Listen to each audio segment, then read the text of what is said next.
Bismillahirrahmanirrahim. Assalamualaikum warahmatullahi wabarakatuh. Alhamdulillahilladzi hadana li hadza wa ma kunna linahtadiya laula an hadanallah. Laqad ja'at rusulu rabbina bil haqq wa nudu antilkumul jannah uristumuha bima kuntum ta'malun. Asyhadu an la ilaha illallah wa asyhadu anna Muhammadar Rasulullah sallallahu alaihi wasallam wa ala alihi wa ashabihi, amma ba'd. Saudaraku sekalian yang semoga selalu dirahmati oleh Allah, amin ya rabbal alamin. Anda tentu tahu tentang mubiqat. Mubiqat itu adalah sesuatu yang apabila dikerjakan bisa melebur amalan, bisa menghancurkan amalan. Mubiqat itu ada banyak sekali. Semua mubiqat harus kita jauhi. Semua mubiqat harus kita tinggalkan. Karena kalau mubiqat kita kerjakan, maka orang yang mengerjakan mubiqat itu akan menjadi orang yang sangat merugi. Mungkin di dunianya belum terlihat, tapi di akhirat akan sangat sengsara. Semua ibadah yang dikerjakan hancur lebur, hancur. Namanya mubiqat. Mubiqat itu amalan yang menghancurkan, sesuatu yang bisa menghancurkan ibadah. Di kesempatan kali ini saya akan membahas tentang riba. Bahaya riba. Riba itu sesuatu yang diharamkan oleh Allah. Allah berfirman dalam surat Al-Baqarah ayat 275, wa ahallallahu al-bai'a wa harrama riba. Allah menghalalkan jual beli dan Allah mengharamkan riba. Contoh, ada terjadi transaksi antara A dan B. A membeli sebuah produk harganya 100.000. Kemudian A menjual kepada B dengan harga 150.000. B mau dengan harga tersebut, maka A mendapatkan keuntungan 50.000. 50.000-nya itu halal karena bentuknya jual beli. Yang kedua, transaksi riba, sama-sama dapat untung 50.000. A punya uang 100.000 dipinjamkan kepada B 100.000 itu, dengan perjanjian nanti mengembalikannya 150.000. 50.000 yang didapat oleh A dari B itu adalah riba. Nah, yang Allah halalkan yang tadi yang pertama jual beli, yang Allah haramkan adalah yang kedua yaitu riba. Dalam hadis Al-Qur'an juga surat Ali Imran 130, ya ayyuhalladzina amanu la ta'kulur riba ad'afan mudha'afah wattaqullaha la'alakum tuflihun. Hai orang iman, jangan kalian makan riba. Riba itu bentuknya biasanya berlipat-lipat. Ya tadi itu hutang 100 bayarnya 150, apalagi nanti ada namanya riba jahiliyah. Dia telat bayar, dikasih kesempatan lagi, oke, nggak apa-apa, bayarnya harusnya sekarang tapi mundur jadi bulan depan, tapi hutangnya jadi bertambah jadi 200.000 bukan 150.000, berlipat terus. Nah, kata Allah, jangan kalian makan. Jangan kalian makan maksudnya jangan melakukan transaksi itu. Kenapa? Agar kalian beruntung. Kenapa dikatakan agar kalian beruntung? Ya jelas, karena kalau masih mempraktekkan riba, ini akan menghancurkan amal tadi itu. Karena riba termasuk mubiqat. Ya, jadi riba itu dosa yang besar ya. Bahkan pelakunya itu diancam. Pelakunya diancam baik itu di dunia, di kubur ataupun di akhirat, diancam oleh Allah. Baik, sekarang saya akan menyebutkan apa saja sih bahaya riba itu dari Allah dan Rasul ya tentunya. Yang pertama, Allah melebur barokahnya harta riba. Jadi barokahnya harta riba itu dilebur oleh Allah. Dalam surat Al-Baqarah ayat 276, yamhaqullahu riba wa yurbis shadaqat. Allah menghapus barokahnya riba dan Allah mengembangkan sedekah. Jadi kalau sedekah 1 lipatkan 10, bahkan bisa berkembang terus. Kata Nabi bahkan kalian sedekah sebesar 1 biji kurma dengan ikhlas, dengan niat karena Allah, dan itu adalah hasil yang halal, itu nanti akan kembangkan oleh Allah sampai sebesar gunung Uhud.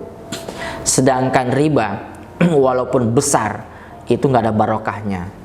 Barokah itu sebenarnya apa sih? Barokah itu adalah kasratul khair wal manafi. Barokah itu adalah banyak kebaikan dan manfaatnya. Sekarang ada orang punya harta, tapi hasil dari riba.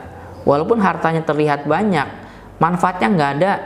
Dikonsumsi tidak menyebabkan tenaga, tidak menyebabkan semangat untuk berbuat kebaikan. Yang ada malah jadi keburukan, karena makanan yang masuk ke dalam dirinya itu adalah haram, sesuatu yang sangat negatif, sehingga menimbulkan pikiran-pikiran yang negatif, pikiran-pikiran yang jelek, perkataan yang jelek, perbuatan yang jelek. Jadi sesuatu yang ditanam jelek, ya otomatis dia akan panennya sesuatu hal yang jelek pula.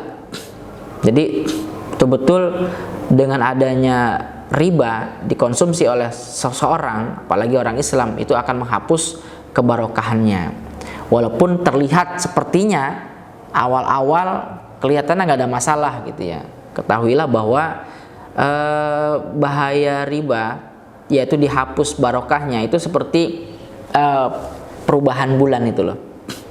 Bulan itu dari yang awalnya sabit, kemudian besar separuh, kemudian purnama. Dari purnama mengecil jadi separuh, mengecil jadi akhirnya sabit.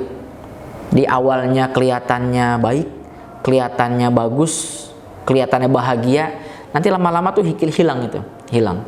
Entah itu mungkin Allah qadarkan dia ditipu bisnisnya, atau mungkin keluarganya selalu sakit-sakitan, atau dianya yang sakit-sakitan, sehingga dia tidak bisa menikmati hartanya karena sibuk dengan penyakit, dan akhirnya dilarang makan ini, makan itu, nggak boleh kesana, nggak boleh kesini, minumnya juga ditakar berapa cc dan lain sebagainya. Intinya barokahnya dihilangkan.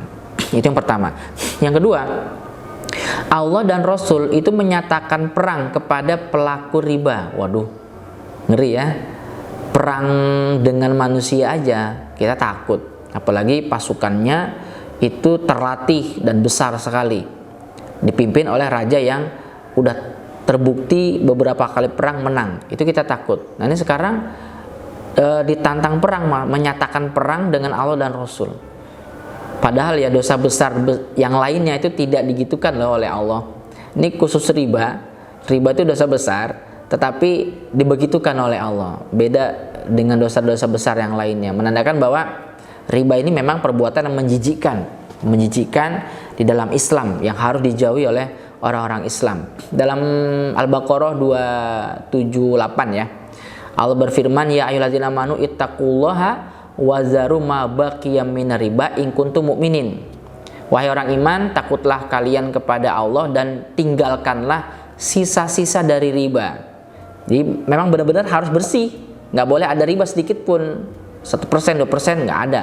Jika memang kalian orang iman, berarti kalau masih ada riba dikerjakan dengan sengaja, dia berarti bukan orang iman. Karena kata Allah, jika kalian orang iman, tinggalkanlah sisa-sisa riba. Nah, fa ilam taf'alu fa'zanu biharbi minallah wa rasulih, di ayat selanjutnya 279. Jika kalian tidak mengerjakan, meninggalkan riba, masih ngimel dengan riba, masih senang dengan riba, walaupun itu hanya sedikit saja, ketahuilah kalian berarti ngajak perang, menantang perang dengan Allah dan Rasulnya. Wah, ini sangat mengerikan sekali. Jadi tidak ada pilihan selain meninggalkan riba. Yang selanjutnya, yang ketiga, Rasulullah SAW melaknat orang yang makan riba, bahkan yang memberikan. Jadi jangan dikira yang memberikan itu tidak dapat laknat, tidak dapat dosa, sama dapat laknat. Bahkan yang menjadi juru tulis dalam transaksi riba, termasuk juga yang jadi saksi. Wah, banyak juga ya. Dari Jabir, dia berkata, la'ana Rasulullah SAW akila riba wa mukilahu wa katibahu wa syahidai, rawahu Muslim. Jadi kata Jabir, Nabi melaknat orang yang makan riba, yang memberi makan riba, juru tulisnya, dan dua saksinya. Walaupun saksinya hanya satu, tetap karena biasanya saksi dalam Islam kan dua terhadap suatu transaksi. Dua saksi itu semuanya dilaknat oleh Nabi, karena nggak boleh, kan Allah sudah bilang wala ta'awanu 'alal ismi wal 'udwan, jangan tolong menolong atas perbuatan dosa dan permusuhan. Lalu malah mau menjadi saksi dan bukan menulis transaksi riba. Jadi baik itu kreditur, debiturnya semuanya kena. Ya, saksinya dan penulisnya juga kena. Contoh ya, si A berhutang 2 juta kepada si B. Terus dalam perjanjian, dalam transaksinya itu, hutangnya itu ditulis oleh seseorang dan ada saksinya. Tapi tertulis di situ mengembalikannya harus 3 juta, diberi waktu selama 1 tahun. Nah, kan jelas dong 1 jutanya itu riba dong. Nah, maka yang dilakukan itu adalah yang meminjamkan, yang meminjam, ya, yang meminjamkan, kemudian yang meminjam, yang nulis dan yang jadi saksi, ya, mengerikan. Yang keempat, orang yang melakukan transaksi riba di akhirat itu disiksa oleh Allah dengan cara dimasukkan ke tengah-tengah sungai. Dan sungainya itu adalah sungai darah. Ngeri ya. Setiap dia berusaha untuk keluar dari sungai tersebut, maka dia dilempar dengan batu besar oleh orang lain yang berdiri di pinggir sungai. Terus dia kembali lagi dong ke tengah sungai itu. Terus berusaha untuk keluar lagi, dilempar lagi palanya. Terus dia guling-guling lagi ke tengah sungai, balik lagi. Terus begitu ya, dan tidak berhenti, terus-terusan, tidak berhenti, bahkan terus-terusan. Nah, itu dijumpai oleh Nabi dalam peristiwa Isra Mi'raj. Jadi Nabi waktu Isra Mi'raj itu melihat pemandangan tersebut. Hadis ini ada di dalam hadis Bukhari. Dia mengerikan sekali. Di akhiratnya dia ditaruh di atas, di tengah sungai darah, kemudian tidak betah, mau keluar dari sungai darah itu dikepruk, dipakai batu, kemudian palanya hancur, terus dia kembali ke tengah, mau keluar lagi, dikepruk lagi, terus begitu berulang-ulang. Ya, waktu itu Nabi ya bingung kok ngelihat pemandangan seperti ini. Nabi nanya dong, siapa dia? Itu adalah orang yang waktu di dunianya memakan riba, kata malaikat Jibril dan malaikat Mikail. Kemudian yang nomor 5, pada hari kiamat, orang yang melakukan transaksi riba, dia bangun dari kubur itu dalam keadaan seperti orang yang kesurupan setan, atau seperti orang gila, jalannya itu nggak jejak gitu, seperti orang yang gila. Dalam surat Al-Baqarah ayat 275, allazina ya'kuluna riba la yaqumuna illa kama yaqumul ladzi yatakhabatu syaiton minal mas. Nah, itu dia. Jadi orang-orang yang makan riba itu nanti pada hari kiamat dia tidak berdiri, tidak bangkit, kecuali berdirinya itu atau bangkitnya seperti orang yang berdiri tapi tersambar oleh setan, ya, orang gila itu. Jadi kalau nanti dari kiamat ada orang yang jalannya terhuyung-huyung kayak mabok gitu ya, oh dulu waktu di dunianya dia makan harta riba. Itu belum tenggelam dengan keringatnya sendiri, karena pasti orang itu nggak dapat naungan di hari kiamat, padahal matahari sangat dekat pada hari kiamat. Berikutnya nomor 6, orang yang menghalalkan riba itu hukumnya kafir. Wah, ini dihukumi kafir oleh Allah, karena berarti dia menentang dan mengingkari hukum Allah. Udah jelas nggak boleh, kok malah dikerjain, ya, dihukumi kafir. Kok bisa? Sumbernya adalah dalam Al-Maidah ayat 44. Wa man lam yahkum bima anzalallah faulaika humul kafirun. Barang siapa yang tidak berhukum pada apa-apa yang Allah turunkan, ya, tidak menetapi hukum yang telah Allah turunkan, ya, maka mereka adalah orang-orang yang kafir. Udah jelas-jelas Allah nggak mau, Allah melarang, kok malah tetap dikerjakan. Nah, ketika orang berstatus kafir, ketahuilah Allah sangat tidak suka. Wallahu la yuhibbu kulla kafarin asim. Al-Baqarah 276. Jadi di akhir tentang riba itu Allah berfirman, Allah tidak senang setiap orang yang kafir dan berdosa. Artinya orang yang berbuat riba itu dihukumi kafir dan berdosa. Udah kafir berdosa. Orang kafir nggak berbuat dosa aja masuk neraka, apalagi udah kafir terus berdosa. Na'udzubillah min dzalik, ya. Jadi berusahalah wahai saudaraku agar kita tidak mengerjakan riba, walaupun ya apa ya, lambaian riba itu sepertinya menggiurkan. Sudah deh, jauh-jauh saja. Kalau memang sudah ditakdirkan jadi rezeki, itu pasti kok masuk ke dalam rezeki kita. Nah, sama-sama masuknya ke dalam menjadi rezeki kita, maka sudah kita caranya yang halal saja. Ngapain cari yang haram? Hari ini akan masuk umpama rezeki sebesar 200.000, pasti akan masuk. Tapi kita jangan sampai ada peluang haram, peluang riba kita kerjakan. Jadi akhirnya 200.000 yang masuk itu malah dari sumber yang riba, ini yang membahayakan. Ya. Kemudian yang selanjutnya nomor 7, orang-orang yang sudah diberitahu tentang haramnya riba tapi masih melakukan juga, maka mereka akan menjadi ahli neraka selama-lamanya. Nauzubillah min dzalik ya. Orang Islam padahal. Orang Islam kalau mengulang riba, padahal dia udah tahu itu nggak boleh, maka kekal di dalam neraka. Padahal kan kita tahu, orang Islam itu kalau masuk neraka hanya mampir. Tapi karena dia masih mempraktekkan riba, bukan hanya mampir, tapi sama seperti orang kafir, sama seperti orang musyrik, selamanya di dalam neraka. Faman ja'ahu mau'izatun min rabbih fantaha falahu masalaf wa amruhu ilallah. Jadi orang yang telah kedatangan nasihat dari Allah terus dia berhenti, ya dosa-dosanya diampuni oleh Allah dan itu urusannya Allah. Tapi waman ada faulaika ashabun nar hum fiha khalidun. Kalau dia masih mengulangi, maka kata Allah dia adalah penghuni neraka dan kekal di dalamnya. Al-Baqarah 275. Dan yang terakhir, riba itu termasuk dosa besar, melebur amal kebaikan lainnya.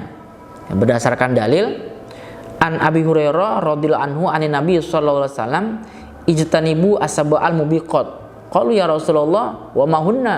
Qal asyirku billah wa sihru wa qatlu nafsil lati haramallahu illa bil haqq wa aklu riba wa aklu malil yatim wa tawali yaumaz zafi wa qazful muhsanatil mu'minat al wafilat. Rawahul Bukhari. Takutlah kalian kepada mubiqat, 7 hal mubiqat, yaitu syirik pada Allah, sihir, membunuh orang, makan harta riba. Nah itu.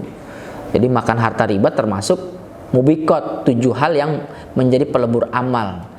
Makan harta anak yatim termasuk lari dari ketika perang, ya ini pada zaman dulu, zaman Nabi. Kemudian melulu zina kepada wanita yang soleha.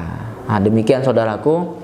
Insya Allah di kesempatan yang lain saya akan menceritakan atau menjelaskan tentang jenis-jenis riba. Tapi yang jelas kita harus punya rasa takut dulu bahwa riba ini membahayakan, riba ini dibenci oleh Allah. Saya nggak boleh makan harta riba, nggak boleh bertransaksi riba. Banyak-banyak berdoa, ya Allah jauhkanlah saya dan keluarga saya dari hal-hal yang bisa menyebabkan hancurnya amalan saya atau mubiqat.